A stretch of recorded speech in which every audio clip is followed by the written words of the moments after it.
শাহিনুল ইসলামের বিরুদ্ধে অর্থ পাচার ও কর ফাঁকির প্রমাণ। দৈনিক সংবাদ দিগন্ত পত্রিকার সাথে যুক্ত আমি ফারজানা ইসলাম মধু।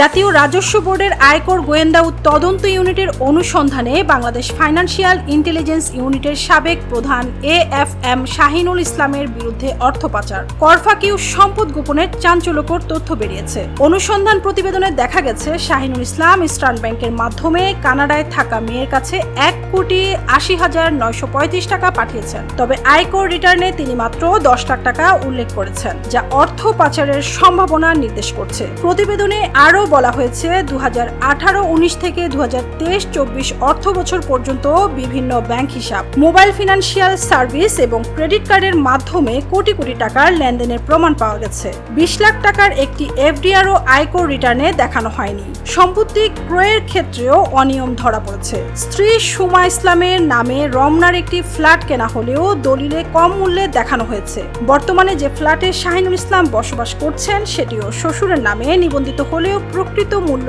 তার চেয়ে অনেক বেশি। আয়কর গোয়েন্দারা বলছেন তার লেনদেন ও আয়কর নথির মধ্যে বিরাট অসঙ্গতি রয়েছে এবং হুন্ডির মাধ্যমে বৈধতার আড়ালে অর্থ পাচারেরও প্রমাণ পাওয়া গেছে। গত 8 সেপ্টেম্বর সরকার তাকে BFIU প্রধান পদ থেকে প্রত্যাহার করেছে।